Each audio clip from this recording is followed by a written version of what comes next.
Hello, and welcome to the first of a series of videos that I hope to call What to Expect During a Transition.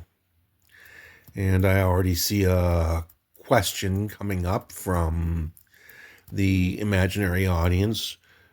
Transition, isn't that just a woke, liberal, amoral term? No, actually not. Transition means a change in phase from one state to another. For instance, think of water at 212 degrees. Add a little bit of energy, it doesn't become water at 213 degrees, it becomes steam at 212 degrees, or what scientists call a phase transition. Transition is not an amoral or moral term. It is a term. It is a definition. I see another question. Oh, is this going to be some kind of crazy scientific lecture? No. I actually want to talk about human transitions, believe it or not, change in from one state to another. And as we go through our lives, we end up changing quite a bit. I think of myself when I was, actually, I don't really remember myself when I was a preschooler or a toddler. That's pretty much far back in history. But I underwent a transition from preschooler, toddler, to elementary schooler. And I remember I went through a transition from elementary school child to junior high / middle school child. I remember going to a new school, new buildings, new classrooms, new fellow students. And then I remember going through a transition from, junior high, middle schooler, preteen, entering adolescence to a high schooler, becoming a young adult. And then I went through another transition. High schooler, becoming a young adult, to young adult in college, and then young adult entering the workforce. Or, as others go through, just young adult exiting high school and entering the workforce. And so on and so on. As life goes on, there are more and more transitions. For instance, young adult entering the workforce to young adult / adult in the workforce to adult in a relationship, adult who's a spouse to parents, and then parents of children to parents of teenagers, where we all learn that one unforgettable truth that teenagers are these beings who absolutely, positively know that their parents are 100% clueless and the teenager knows everything. And when we go complain to our parents that our teenagers think we're 100% clueless and they know everything, our parents just laugh at us and say, "Welcome to the club. That's what you did to us." So life is totally about transitions. If we think about it, we go from what? 4-year-old preschooler to 24-year-old young adult in the workforce to what? 54-year-old empty nester to 69-year-old grandparents about to have a retirement party and become retired. Totally about transitions. So yes, this is about, this series of videos is about life's transitions, pretty much. So what kind of transitions are we talking about? We're talking about life's transitions, but really specifically, gotcha, we're talking about gender transition. But I want to talk about gender transition not as, how do I want to say, in isolation, but more as a metaphor for life's other transitions. And not only as a metaphor for life's other transitions, but life's other transitions as a metaphor for gender transition too. Because oftentimes as we talk about gender transition, we talk about it in isolation from every other transition we go through in life, but it's not. I've realized as I've gone through my gender transition that, oh, I see another question coming up, and let's wait on that for a moment. As I've gone through my gender transition, I came to this really crazy conclusion that when I started, it was totally isolated from every other transition I'd gone through. But as I went through it and I came to the end of it, and it was it's been actually a 7.5 year, well, 7.5 year and a couple weeks, but what's a couple weeks when we're talking 375 weeks, give or take a couple weeks? Who really is counting? But it's been a long time. It's been a long transition. It's been tough. And I realized, what if it had been talked about at the beginning as not just another transition, because it's not. Only 1% of us statistically are transgender. And even of the 1% of us who are transgender, not all of us go through a gender transition. So, yes, it's rare, but what if we look at it as a metaphor? What if we look at life's other transitions as a metaphor for the gender transition? And maybe the gender transition is a metaphor for other life's transitions to gain an understanding of what all of us go through. And I realized this really funny thing. If somebody had challenged me to look at it that way 7.5 years ago, I might have emerged 2 or 3 years ago from this transition instead of emerging within, the last few weeks. But anyway, I see the question, and now I'm going to face the inevitable question. Who the heck are you?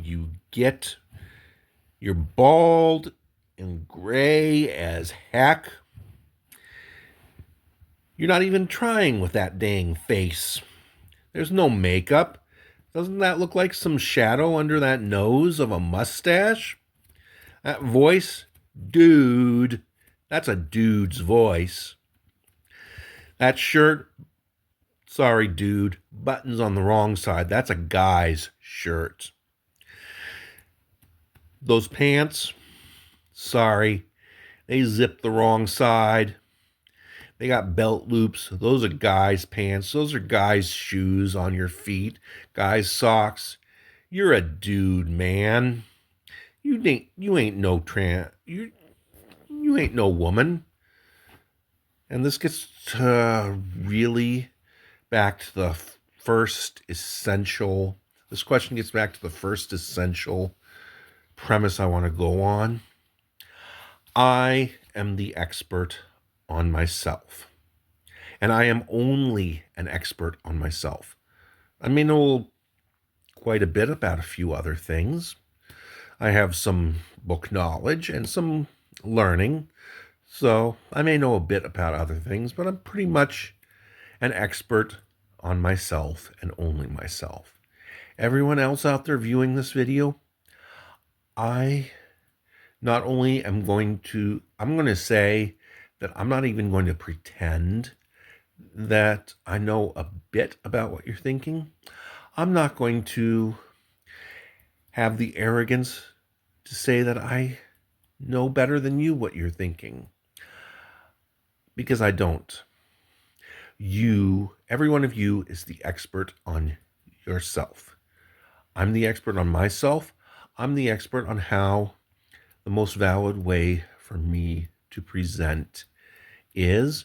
And I'm the most valid, I'm sorry, I'm the expert on how I think.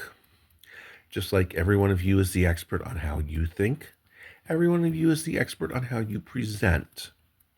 Pure and simple.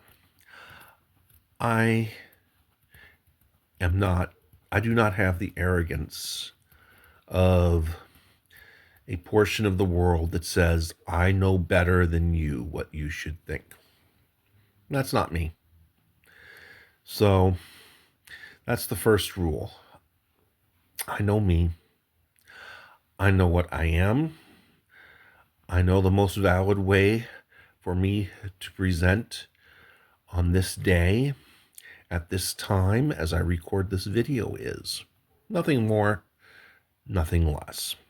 Just as every one of you watching this video knows exactly how you are as you are watching this video on whatever day you're watching this video, and however you're presenting, you're the expert on you, I'm the expert on me. Pure and simple. And this comes down to, that question brings me to the second rule also. And there I want to talk about critical thinking. Now, everybody hears critical thinking and they think, oh, am I going to start criticizing? No.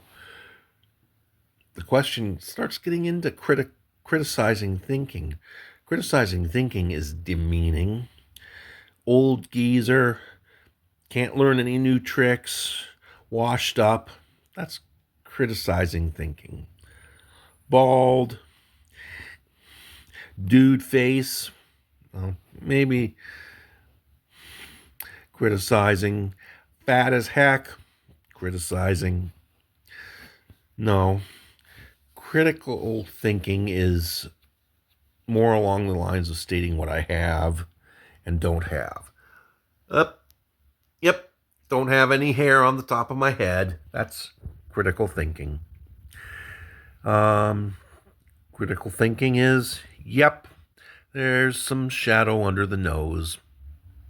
That's critical thinking. Voice, that sounds like a man's voice. Not only that, if I get on the phone with this voice, I'm going to get served. Dude shirt, yep, got it. That's what I have, what I don't have. Critical thinking talks about what I have, what I don't have. For instance, I go to my doctor, well, not doctor, but actually APRN, and she says, listen, you need to lose some weight. What kind of exercise are you getting? And I say, I do a lot of running around in circles and jumping to conclusions. And she just shakes her head and says, that ain't exercise. You need to do some brisk walking. That's critical thinking. Criticizing thinking would be somebody saying, dude, you're a fat old blob. Nah, we're not playing that game. Critical thinking is, what do I have? What do I don't have? What do I have? A nose that looks like an Olympic ski jump. Criticizing thinking, schnauzer nose. Yep. So no. What do I have? What don't I have? What difficulties do I have? What advantages do I have? Because believe it or not, if I add up my difficulties, yeah, I have a bunch of difficulties, but I also have a couple of advantages that other people may not have. But And I've learned to actually, as I critically think, realize I have these crazy advantages that some other people may not have. But that's beside the point. So critical thinking, what do I have? What don't I have? I'm the expert on me, you're the expert on you. Don't tell me what I'm thinking, I won't tell you what you're thinking.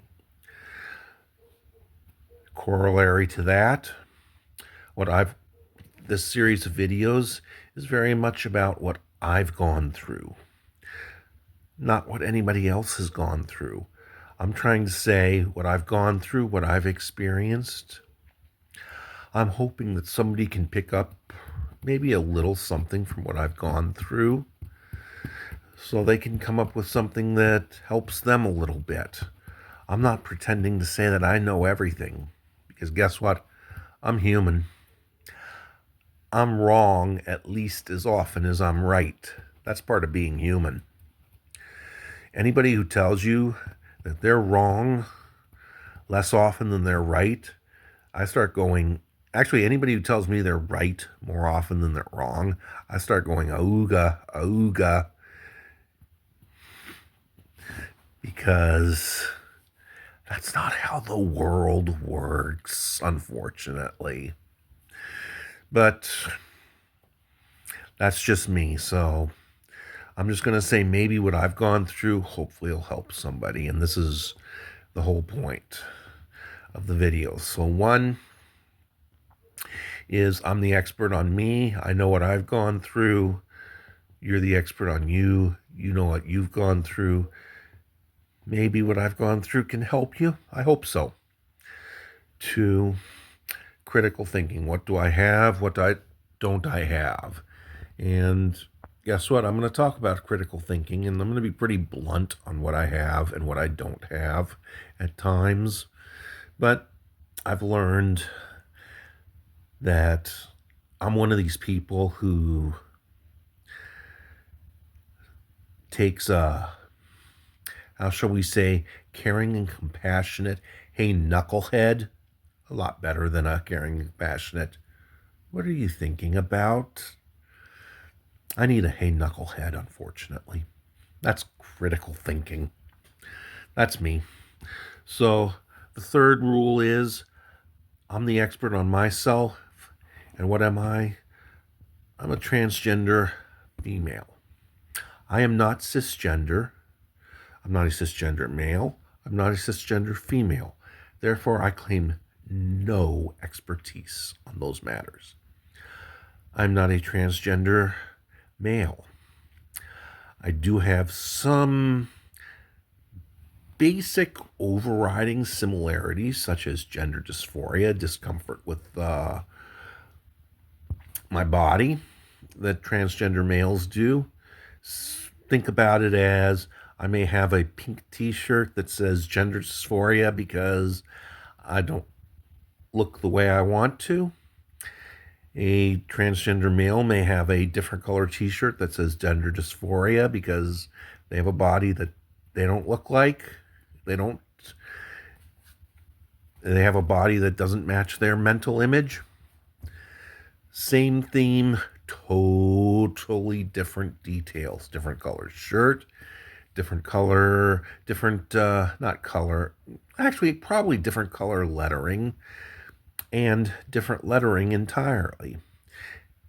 Very different details, maybe a little similarity. For instance, in a sport group once, I heard 3 or 4 transgender males talking, and one of them was talking about wanting to have body hair, and I simply said to the gentleman, hey, I've got a whole bunch of used but still very serviceable body hair that if you can figure out how to take off my hands and get on your body, you can have it totally free of charge. You know, same, very much the same, how do we say, theme, but exceptionally different details. So I'm approaching this from the perspective of a transgender female. So we come to the next basic principle, which is I'm approaching this from somebody who's had a bunch of challenges from a body that is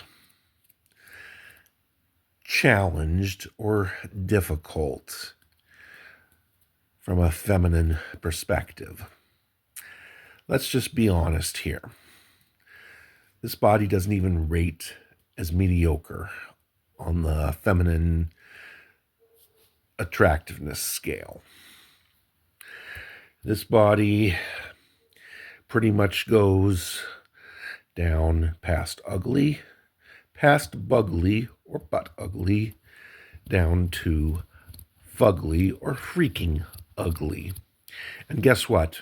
This is critical thinking from my standpoint, because guess what? I have to go to the bathroom in the middle of the night and pass by 2 mirrors.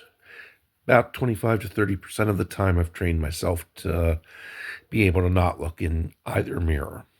Unfortunately, the rest of the time I see myself in one or the other mirror and I go, oof, that's bad.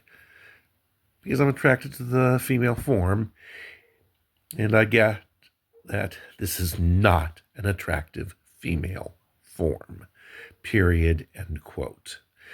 And I'm going to go into use a little bit of physics here, but I'm going to really oversimplify it to the point that anybody who's had more than a year and a half of college physics is going to cream me, because I'm going to really oversimplify things. And I'm going to go into the concept of matter and antimatter. And matter and antimatter really oversimplified. Please don't cream me in the comments. States that pretty much for every particle of matter, there's a corresponding particle of antimatter. That when say an electron matter hits a positron antimatter electron, they both go poof in an explosion and disappear.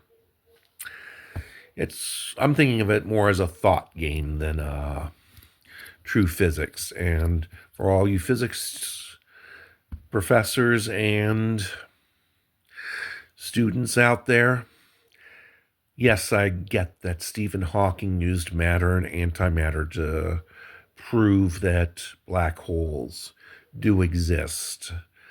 And I get that I'm totally oversimplifying the thing.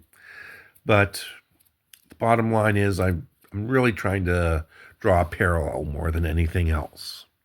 And the parallel is, for any piece of matter, the universe needs to be balanced by a piece of antimatter. For instance, for every Taylor Swift, who is incredibly beautiful, incredibly talented, incredibly graceful, there's a woman born like me, pretty much fugly, totally untalented.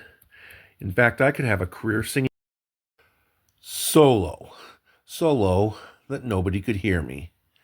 And I was born so graceful that I was born with 2 left feet and 5 right big toes on each foot. So if I go try to exercise at anything faster than a brisk walk, I run the risk of falling flat on my face and making my nose look worse than it is after I break it.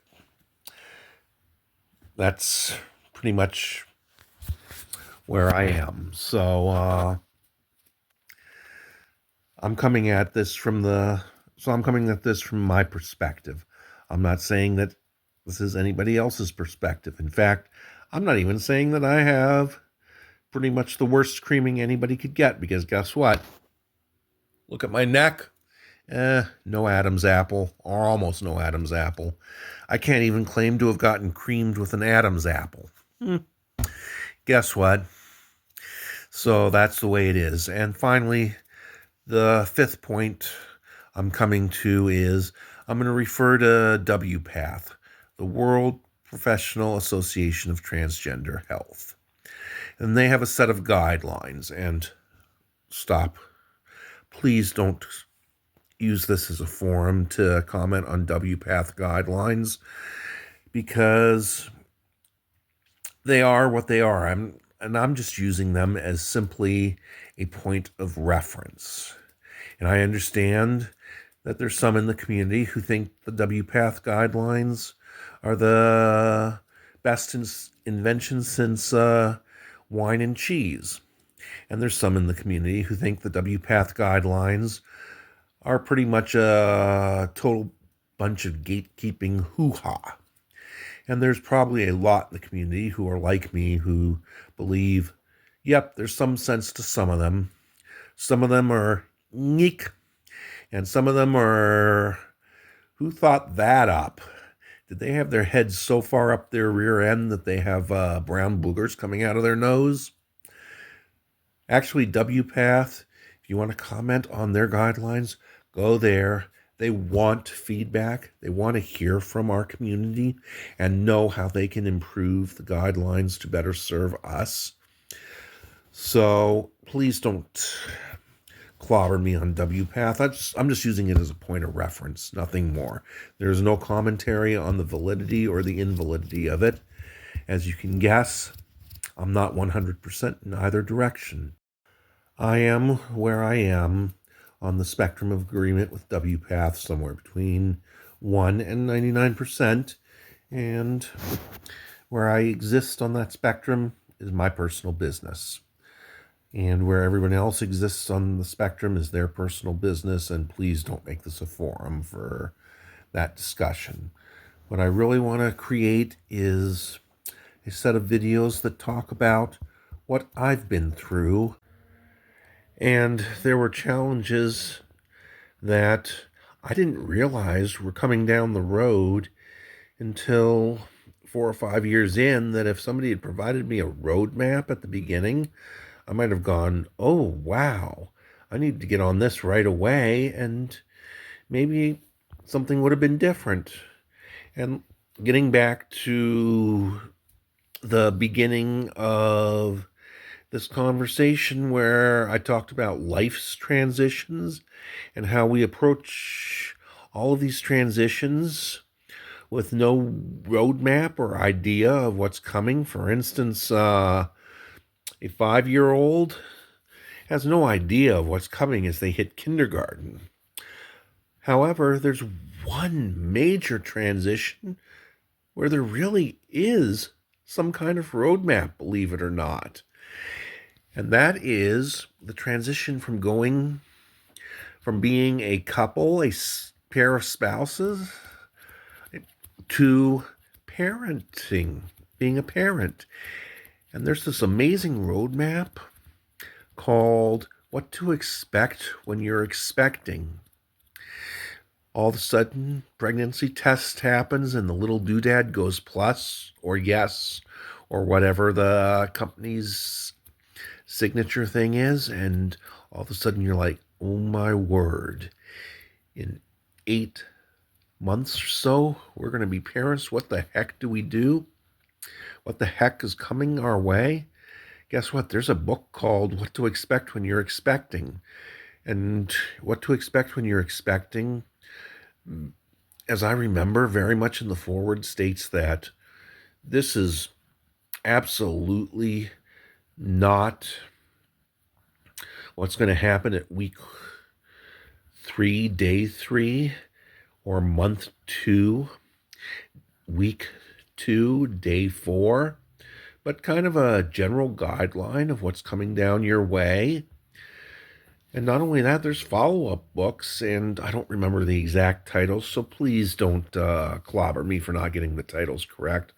But if I remember somewhat correctly, it's What to Expect in the first year or thereabouts, and then What to Expect the toddler years. So a new set of parents ends up with kind of this roadmap for the first 3 years of their transition into parenthood. And it's kind of like, wow. All of a sudden, instead of, oh my gosh, This just showed up in our radar. Oh, we see that first kicks may be happening around however many months. I forget exactly however many months they are, or when you can expect crawling to start at however many months the child is old, give or take 2 or 3 months, and however many months you can expect your child to start pulling themselves up on the edges of tables and start beginning to walk. And then first steps gives you kind of an idea of what's coming your way. And it's like, so that's kind of what I want to do with this series of videos is say, hey, this is what's coming your way from my perspective of a bunch of difficulties. Not every difficulty. I'm not claiming to have every difficulty, but I got a bunch of difficulties, and maybe say, hey, there's a bunch of things here that WPATH doesn't cover. WPATH simply, as I remember, talks about hormone therapy around 6 months of therapy, and then the facial feminization and the top surgery around a year or so of therapy, and then around 2 years of therapy. The gender affirmation surgery or bottom surgery, with 1 year living in the role. There's a lot of other stuff that goes on in between those cracks that I didn't realize when I researched WPATH that was coming my way, and I didn't hit a bunch of it until 3, 4, 5 years in. That, dang, I wish I'd hit it a lot earlier. I wish somebody'd been able to walk up to me and say, hey, this is what's coming your way. These are things you're going to have to deal with in the next year or 2 or 3. And instead of kind of approaching it piecemeal, having a roadmap of what was coming my way. So that's kind of what I want to do, is create the beginnings of what to expect as you're facing your transition from somebody who had a bunch of challenges. That's not to say everybody's going to have all these challenges. In fact, I'm pretty much guessing that I got kind of clobbered, but I'm not saying that my experience is valid for everybody, but maybe somebody has a face that got a nice extra hefty dose of testosterone and has a beard growth that can easily generate a nice redneck beard. So that's what I really want to do, is start from the beginning and say, hey, these are the things that I never saw coming, and I really didn't realize they were going to be quite as important as they were, or I might have addressed them a heck of a lot sooner. I kind of went right down the WPATH road, and as I said, WPATH is there. It's a set of guidelines, and as I feel, yes, there's some validity to it, and there's some serious issues I have with it also, but it's pretty much better than nothing. But maybe if I can help add something to it, that's just all I want to do, is add something to it more than anything else, and say, hey, these are the issues I faced. I don't know if anybody else has faced these issues. Maybe I'm 100% oversensitive boo-boo who don't know what's going on. If that's so, then that's so. I'll accept that. But maybe if I can help a couple of people, maybe I can. That's all I want to do is just answer the challenge my therapist gave me on the first day I talked to her when she said that she felt everybody who finished their transition had a responsibility to speak out on behalf of the community. I didn't realize that I would be sitting here today making this video, presenting like this, speaking out like this to answer her challenge. I thought, honestly, that I might write something and be able to pass. So I wouldn't have to, so I would just simply write something and meet her challenge that way. I didn't realize I was going to be presenting this way. And so that's kind of where I am. This is a response to a therapist's challenge from 7.5 years ago saying, when you come through your transition, make a contribution to the community. This is my attempt to make a contribution to the community. Nothing more. So I hope everybody can gain, not everybody, I'm sorry, that's really arrogant of me. I hope somebody, one or two people, maybe can gain a little something from what I'm doing, and I can make somebody's transition just a little bit easier. So thank you all, you beautiful people, and God bless you, really, and realize that you are important.